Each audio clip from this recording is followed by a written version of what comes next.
Bonjour à toutes et à tous, aujourd'hui on se retrouve pour les nouveaux grands reportages et aujourd'hui je vais vous conter l'histoire du monde moderne. Aujourd'hui nous sommes à l'aube du 23e confinement.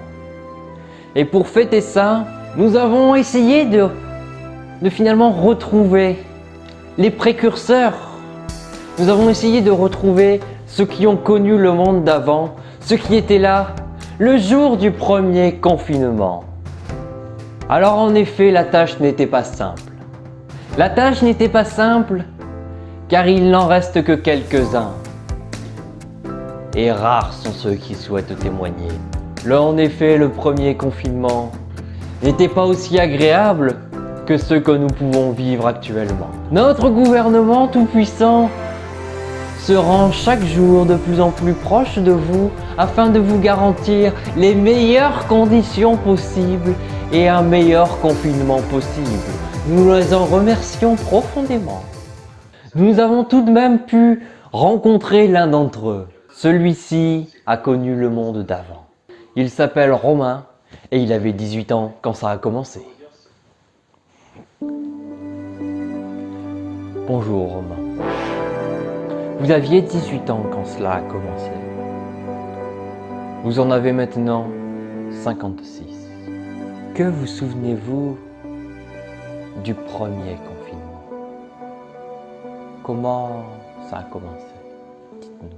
Eh bien, si mes souvenirs sont bons, tout ça a commencé en décembre 2019 selon les scientifiques. Mais on a vraiment commencé à sentir des effets vers février, ou à peu près février 2020. On entendait un peu partout une pandémie mondiale. Mais qu'est-ce? On savait pas, on avait peur. Et au final, on prenait ça un peu à la rigolade. Une pandémie, on voyait que ça dans les films. On pensait pas que ça pouvait être réel. Au fur et à mesure, on entendait qu'ils allaient fermer les écoles. Il y avait différents stades, on parlait de stade 3, c'était la fermeture des écoles. On s'est dit youpi, ils vont fermer les écoles. Et puis, un beau jour, c'était le 16 mars. Le 16 mars 2020, Emmanuel Macron, l'ancien de l'époque, a prononcé un discours. Vous savez, il a dit cette phrase, qu'il l'a rendue célèbre dans le monde entier, et il a dit: les crèches, les écoles, les collèges, les lycées et les universités resteront fermés. Et à partir de ce moment-là, pour nous, c'était un peu comme gagner une Coupe du Monde. On se souvient avec qui et quand on y était. On était content, on s'est dit youpi. Si je comprends bien, vous étiez heureux lors du premier confinement. On était content, moi j'étais avec mes copains. Je devais aller prendre ma douche. J'étais à poil dans ma salle de bain. Et je pouvais pas rentrer dans la douche parce que je recevais des messages de partout. On était content. Mais on était loin de s'imaginer ce que ça voulait vraiment dire. Ce que ça voulait vraiment dire, c'est qu'on pensait, nous, que ça allait durer 2 semaines, 3 semaines, pas plus.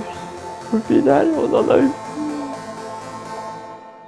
pour plus de 3 mois. 3 mois de confinement. Il a prononcé un confinement, vous imaginez.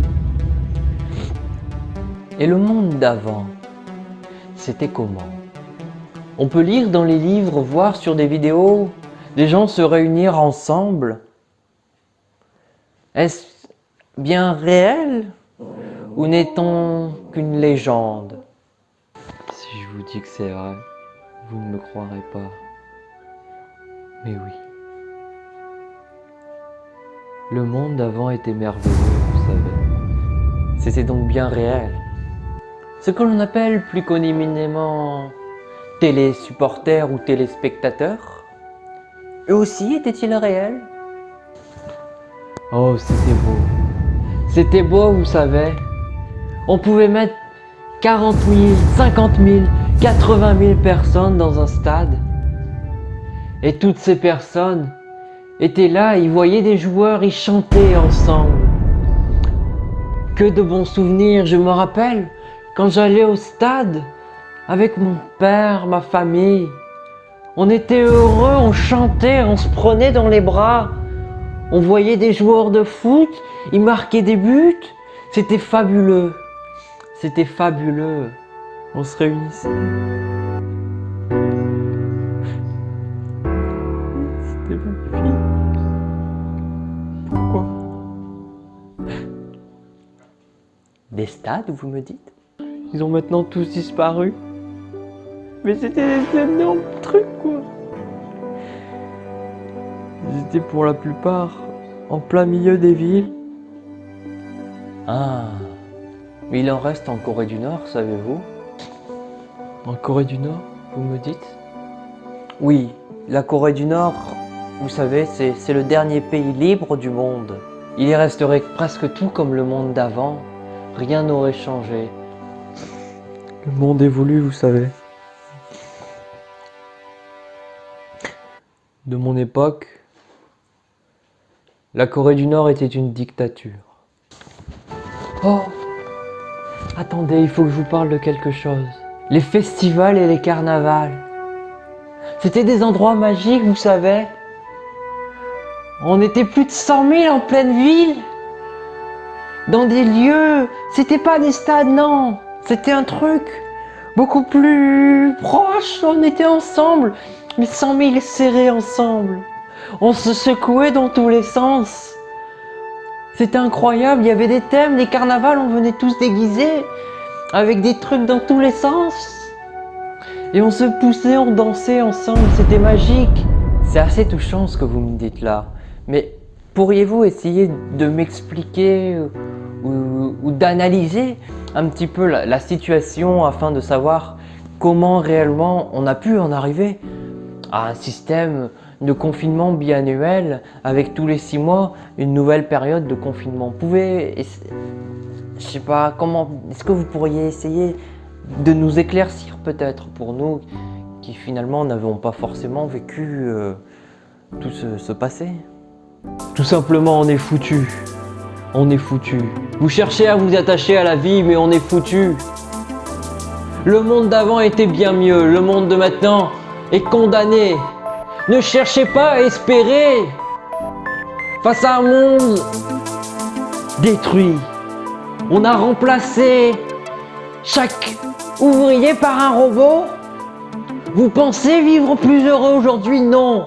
Arrêtez de vous imaginer ce genre de situation. Ce n'est pas possible, je vous dis. Vous croyez vivre le vrai bonheur? Rester chez soi tous les 6 mois. Croyez-vous que c'est heureux? Cessez d'espérer. Cessez d'espérer. On est foutu. Je vous dis que l'humanité est condamnée. Arrêtez d'espérer. Arrêtez d'espérer. On est condamné. Arrêtez d'espérer. On est condamné. Arrêtez. Je vous dis, on ne pourra On s'en va, s'en sortir comme ça.